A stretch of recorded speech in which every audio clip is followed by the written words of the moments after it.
Bienvenue au Dialogue en conscience, votre nouvelle web-série.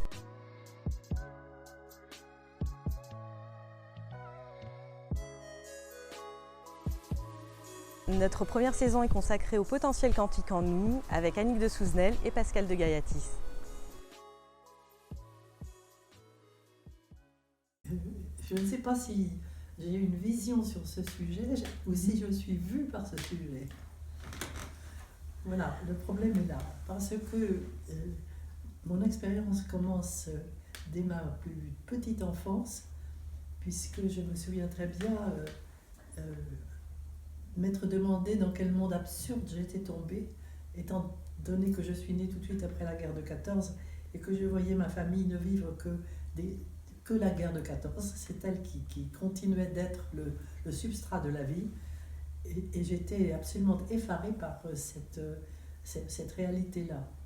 Et lorsque plus tard j'ai lu dans ce livre qui s'appelait Mon petit trot, j'ai lu que les grandes personnes étaient comme les feuilles mortes d'un arbre. Il fallait qu'un grand vent passe pour qu'elles aient l'illusion de vivre. Et j'ai vu que voilà, j'avais la clé de mon interrogation, à savoir le sens de la vie, pourquoi j'étais là, dans quel monde absurde je me trouvais. Et je me suis dit que le monde était mu par une force extérieure, mais pas par une force intérieure. Et je me suis juré, moi, d'être non pas une feuille morte, mais une feuille vivante, et donc de vivre par la voie de l'intérieur. Pour ma part, donc en fait, je pense que j'ai été connectée à la matière en tant que matière très dense, très tôt. Je devais avoir 2 ans à peu près, et on m'avait offert un joli ballon, très chatoyant, très coloré, plein de couleurs. Et j'étais dans l'émerveillement de toutes ces couleurs et de cette sphère très ronde, très lisse, très jolie. Enfin, c'était un cadeau pour moi merveilleux. J'étais dans ma chambre et ce cadeau merveilleux me fascinait, mais à un point, je ne sais même pas pourquoi. Et puis tout d'un coup, je me suis assise sur ce ballon et ce ballon s'est mis à bouger. Et je suis montée avec ce ballon en fait. Et j'ai lévité en fait. Aujourd'hui, je peux mettre le mot, à l'époque, je n'aurais jamais dit ce mot-là. Et c'était incroyable de voyager avec ce ballon.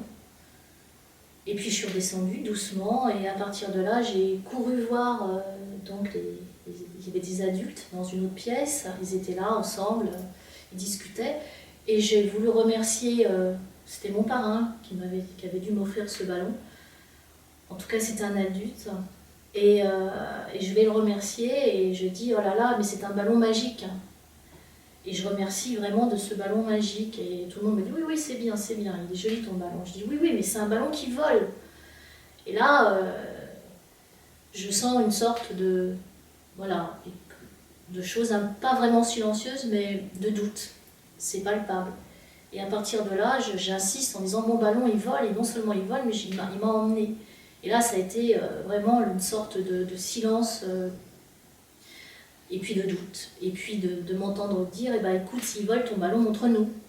Et là, ça a été la chute, en fait. Voilà, la chute dans la matière, mais en même temps, une chute pour pouvoir remonter. Aujourd'hui, je le sais, une chute pour pouvoir traverser d'une autre façon le miroir, et pour pouvoir effectivement comprendre la densité, comprendre le lourd, de ce qui fait qu'on est des êtres humains et qu'on est là aussi pour pouvoir vivre dans cette incarnation, dans cette chair. Voilà. C'est des confidences là pour moi. C'était pas prévu comme ça. Je suis très émue par votre expérience parce que je pense que en fait c'était les prémices de tout ce qui a suivi pour vous. Oui. C'est quelque chose que j'avais enfermé comme à la fois un trésor et comme quelque chose qu'il fallait cacher. Voilà, c'est ça. C'était trop tôt. Les gens n'étaient pas capables de l'entendre. Je suis partie avec et à partir de là, je suis passée à d'autres choses. Je pense que ce choc était nécessaire. C'est là où c'est quand même, c'était pas un drame.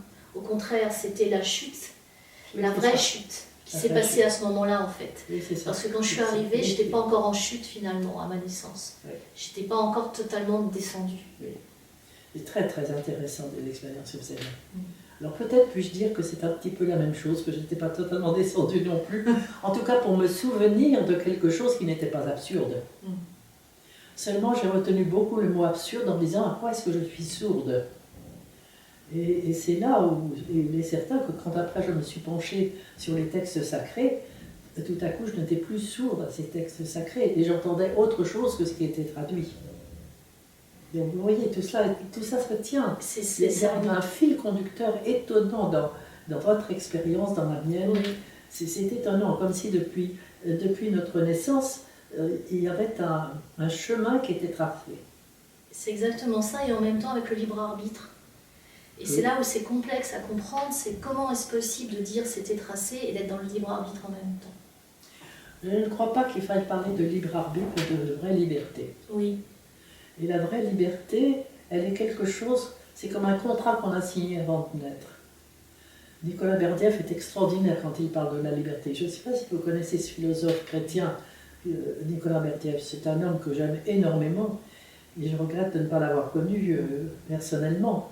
Mais il le dit très longtemps que la liberté, elle est antérieure à notre naissance, antérieure au créé. Justement. Et moi, avec nos textes sacrés, je l'exprime autrement en disant que nous avons signé notre contrat de noces avec le Seigneur que nous devons devenir. Nous l'avons signé avant de naître. Et il s'agit d'être fidèle à ce contrat de noces. En fait, la liberté est une obéissance à ce contrat de noces, signé avec ce Seigneur qui nous habite, qui est là parce qu'il est de toute éternité, et en même temps que nous devons devenir, et que nous ne sommes pas encore.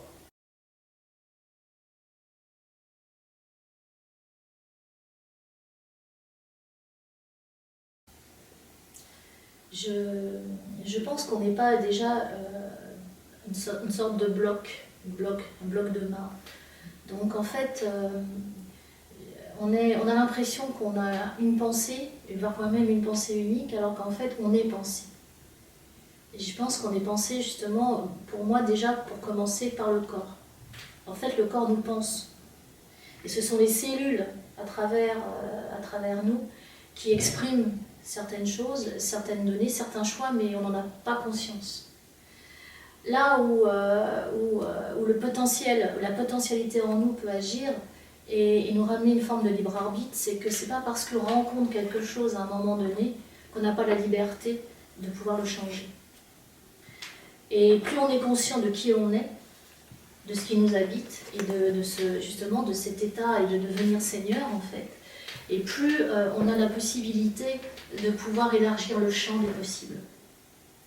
Et je pense qu'il est fort possible, je ne peux pas dire c'est cela, que en fait le but de l'univers, c'est qu'on est son but. On est le but de l'univers en fait. Oui, oui. Et qu'à partir de là, quoi qu'on fasse, comme on est le but, tout est ouvert, tout est possible et tout est libre. Mais là, je vous rejoins tout à fait. Je vous rejoins. C'est dit autrement, bien sûr, dans nos textes sacrés, mais c'est exactement ça. Nous ne pouvons pas ne pas devenir ce Seigneur que nous sommes. On l'est déjà, mais on n'a pas ouvert les yeux et on n'a pas la conscience de ce qu'on est déjà. Exactement. À partir de là, on peut faire tout ce qu'on veut, mais tout nous y ramènera. Et c'est pour ça que quelque part, tout est pardonné, si on va parce que rien n'est à pardonner. Puisque en fait, la part que l'on donne dans l'ici maintenant, c'est la part qui nous permet de pouvoir exprimer cela.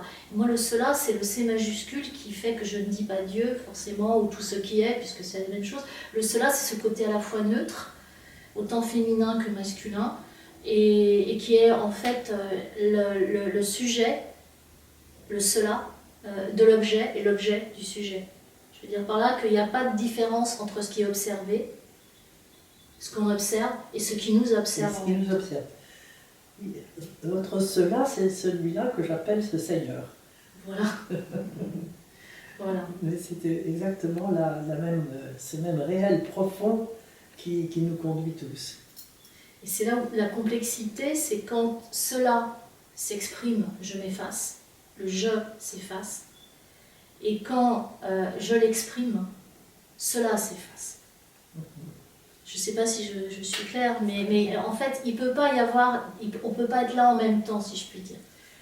Oui, c'est comme l'onde et le corpuscule. Exactement, exactement. C'est l'onde s'efface lorsque le corpuscule est là, ou le corpuscule s'efface lorsque l'onde est là. Exactement. C'est exactement la même réalité. Et donc à partir de là, vous voyez, vous êtes totalement dans le quantique, là, et dans les possibilités, et dans le fait que pour autant, la seule réalité qui existe, c'est celle qui se joue ici et maintenant. Et ça, elle est ponctuelle, et là, c'est la matière, et là, c'est le côté corpusculaire de la matière. À partir du moment où on va peut-être sortir, ou il va se passer d'autres choses, et pour nos amis, on existe en tant que possibilité, en tant que probabilité. Dans une partie de leur esprit, nos amis aussi. Mais la seule réalité qui existe, elle est là et elle dépasse à peine les murs ici, en fait. C'est ça. Par De contre, toute façon, j'allais presque dire que le destin est là. oui. Il est là.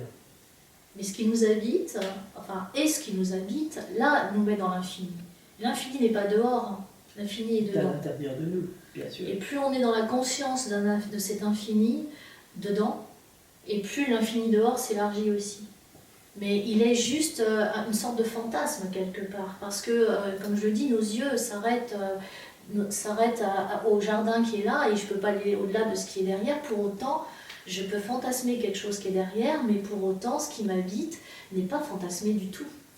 Bien sûr, bien sûr. C'est là où est la source.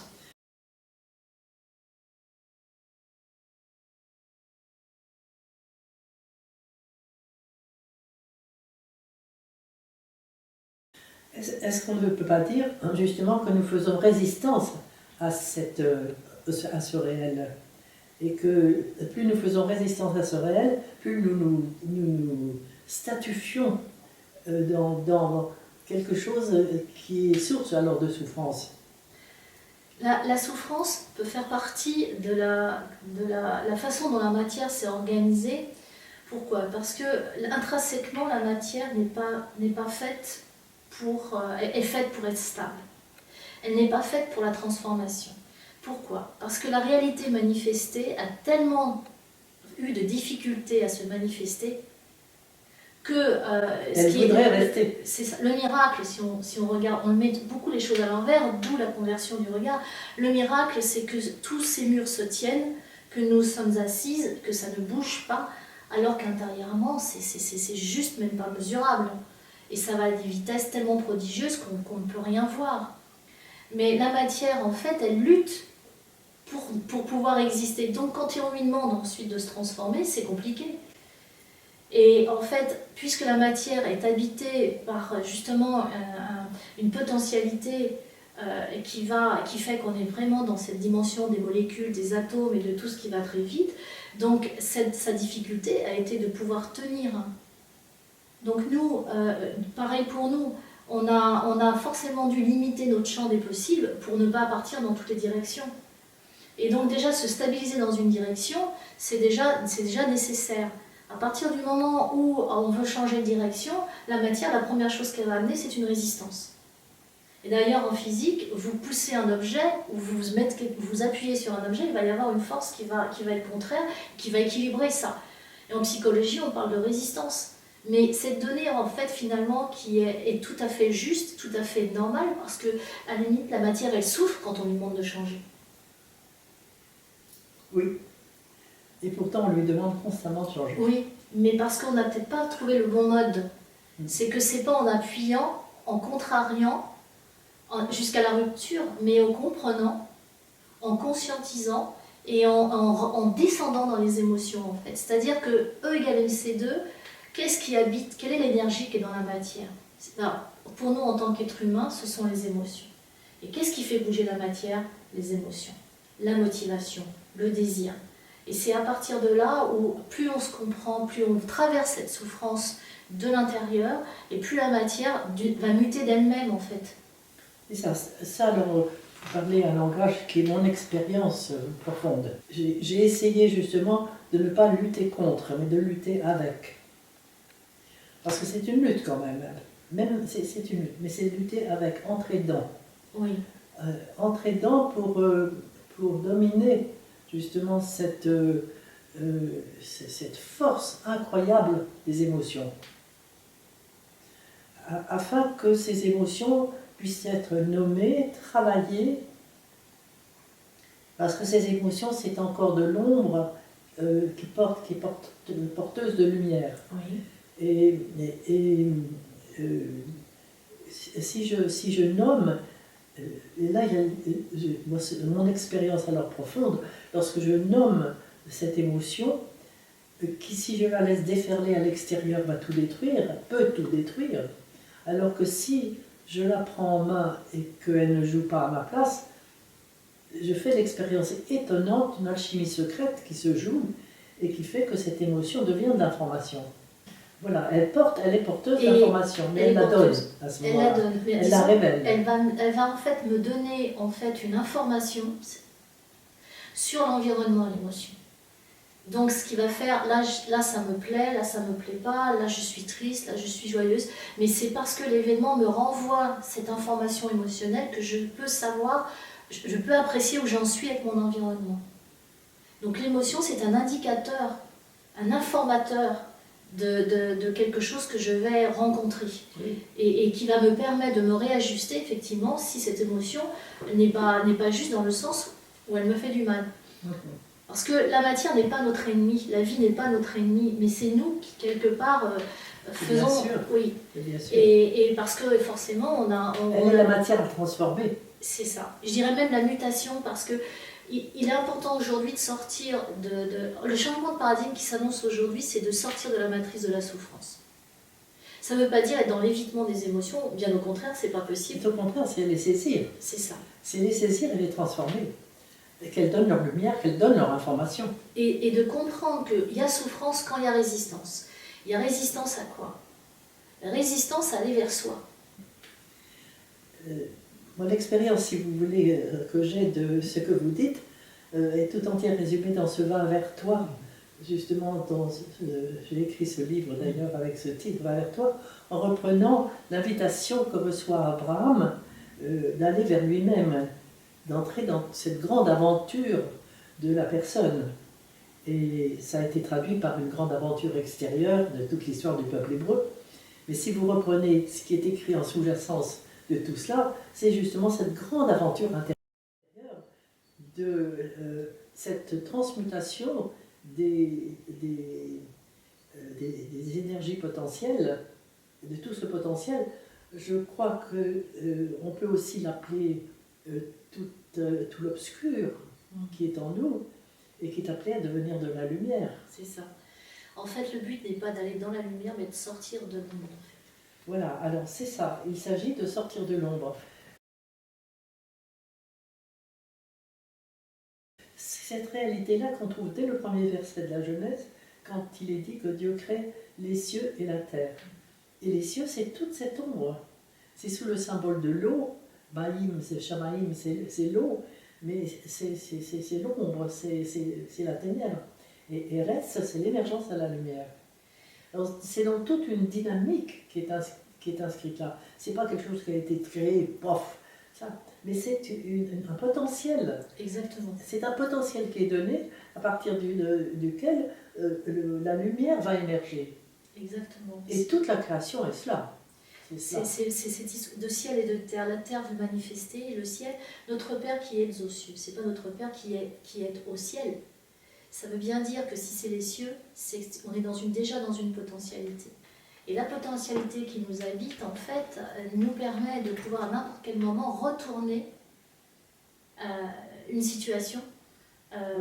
Et c'est ça qui est important. Et créer les cieux, c'est aussi créer les possibles. Comme c'est pour que cette réalité existe, il faut qu'il y en ait beaucoup d'autres qui soient capables d'exister en même temps. Une seule réalité ne pourrait pas exister.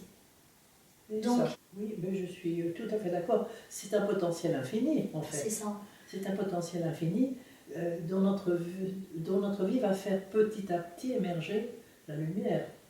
Je pense que c'est ça le but de cette durée. Alors, si on introduit la notion de temps, la durée qui nous est donnée est justement pour aller chercher dans ces ténèbres l'information qu'elle contient et qui va émerger dans la lumière.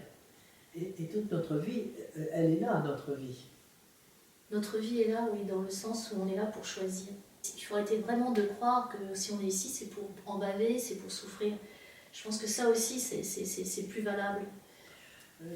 On en bave et on le souffre, comme vous le dites, que parce qu'on refuse justement de réaliser ce potentiel. Oui. Alors on s'accroche à quelque chose qui est là et qui ne peut pas nous apporter de réponse à ce que nous sommes.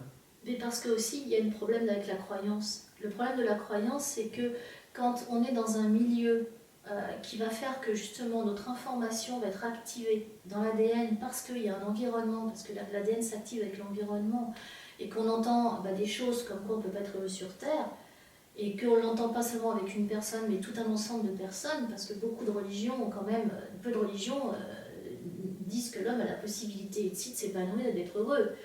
C'est pas ici, on n'est pas ici, on n'est pas là pour être heureux, on est là pour pouvoir après avoir le droit d'être heureux. Avoir des mérites. C'est ça. Donc déjà, on a déjà dès le départ, même si après on peut rebattre les cartes, parce que après tout, il y a, à n'importe quel moment on peut être péché. Et ça c'est vous qui le dites aussi. Ça. Je vous ai lu de dire qu'à n'importe quel moment l'être peut être péché en fait. Et à partir de là, il peut de nouveau changer le chemin à n'importe quel moment et pour n'importe qui. Pour autant, le collectif, c'est quand même une sorte de méga croyance, créer une méga croyance, parce qu'il n'y a pas une seule personne qui croit à une chose, mais beaucoup de personnes. Donc à partir de là, c'est complexe parfois d'arriver à sortir du chemin tracé pour dire non. Non, c'est pas ça, et la vie c'est pas ça, la vie c'est pas la souffrance. Oui, mais alors je pense que c'est le cosmos qui vit cette même souffrance et qui à ce moment-là nous bouscule totalement. Aujourd'hui, je pense que l'humanité est bousculée totalement, elle est bouleversée l'humanité aujourd'hui. Parce que ce va vers toi ne s'entend plus à une personne, mais s'entend à l'humanité totale aujourd'hui où l'humanité où tout disparaît. Oui, c'est soit on va effectivement sortir ensemble, soit on va disparaître ensemble pour réinventer de nouveau forcément une création, parce que la création ne s'arrêtera jamais, qu'on soit là ou pas là.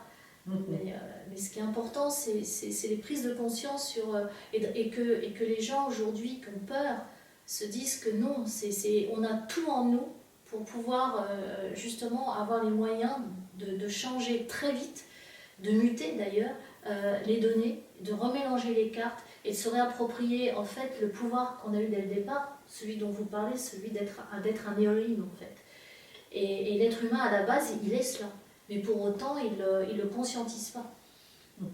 Et pour autant, il l'est, parce que quelle que soit la croyance, il va la vivre. Quelle que soit la croyance, il va la vivre, mais il peut retarder beaucoup et générer beaucoup de souffrance justement en retardant. Et c'est ça qui est aujourd'hui le drame, c'est que nous générons cette souffrance en retardant cette réalité-là. Parce que nous sommes véritablement faits pour aller vers cette mutation profonde.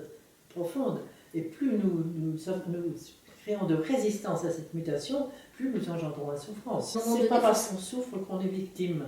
Oui, si on se joue comme victime, c'est ça que je veux. Pour sortir de la souffrance, il faut déjà plus être forcément dans une forme d'addiction à la victimisation. Voilà. Parce que je pense que moi, en tout cas, dans les épreuves que j'ai pu avoir dans ma vie, j'en ai eu quand même beaucoup, c'est justement que je n'ai pas fait résistance, que je suis entrée dedans. Et c'est en entrant dedans que j'ai fait la lumière. Donc de la lumière s'est faite. Rentrer dedans, c'est se responsabiliser sur ce qu'on traverse pour extraire le sens. Exactement. C'est pour ça que le victimisme qu'aujourd'hui on exalte dans tous les livres, dans toutes les parutions et tout ça, moi m'exaspère parce que c'est le contraire de la vie. De pouvoir sortir d'une réalité douloureuse et que c'est pas compliqué. C'est juste à ouvrir les yeux en fait. C'est une conversion du regard encore une fois. C'est une conversion du regard. Ça, vous avez parfaitement raison. Sans ça, c'est violence contre violence qui ne font que tout détruire. Et de réaliser que ce qu'on rencontre, on l'a créé. Et on est la résultante de nos pensées passées. Ce qu'on rencontre, on l'a créé. Ce que vous dites là est fondamental. fondamental. C'est toujours un face-à-face. Sinon, malheureusement, on n'est pas du tout éduqué à voir ça. C'est toujours la faute du petit frère. On en est toujours à quelque chose de très infantile. Et c'est ce qui fait qu'on reste des enfants et que pour le coup, on a des punitions. Donc c'est vraiment là où est le souci, c'est que chacun doit se réapproprier la responsabilité de ce qu'il rencontre. À partir de là, il devient libre. Parce que ce qu'il a rencontré, il l'a créé à un moment donné ou à un autre. Il n'y a pas à se sentir coupable de ça, mais responsable de ça. Responsable de ça. Et c'est là où on peut enfin traverser la matière et elle peut changer d'elle-même. Parce qu'on comprend, on cherche le sens. À partir de là, immédiatement, la matière n'est plus la même. C'est vibratoire. On change le regard, et ça c'est de la physique. Donc la vibration est différente et forcément la matière se réorganise de l'intérieur d'une autre façon, d'elle-même, et sans aucune autre force que cela.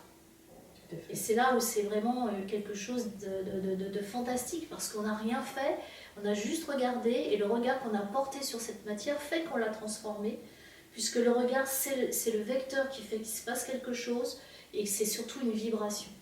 Je change la vibration, je change l'organisation de la matière. Donc qu'est-ce que c'est changer la vibration? C'est changer de regard. Oui, justement, le changement ici consiste à avoir le regard d'amour. Parce que c'est l'amour qui change tout. Oui, l'amour est partout. Partout. C'est la pierre d'angle, l'amour. C'est la substance. À partir du moment où on pose les yeux sur quelque chose, c'est qu'on l'aime, je pense. Et y compris si c'est sur quelque chose qui nous dérange. C'est quand on ne regarde pas qu'on n'aime pas. Et en fait, là, on est dans le noir. Puisqu'il n'y a pas de lumière, on ne regarde pas. Mais dès qu'on se met à regarder quelque chose et à essayer de le comprendre, on est déjà dans l'amour, en fait. Et l'amour, c'est la conversion, c'est ce qui permet la conversion du regard.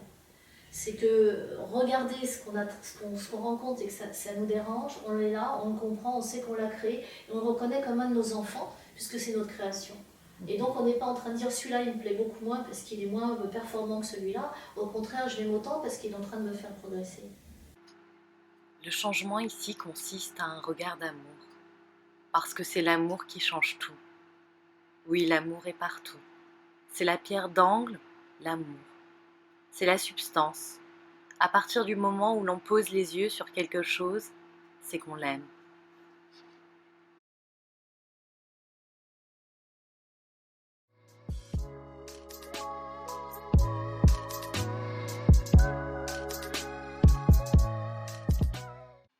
Annick de Souzenel est écrivain et conférencière en anthropologie chrétienne. Son œuvre a marqué les études ontologiques.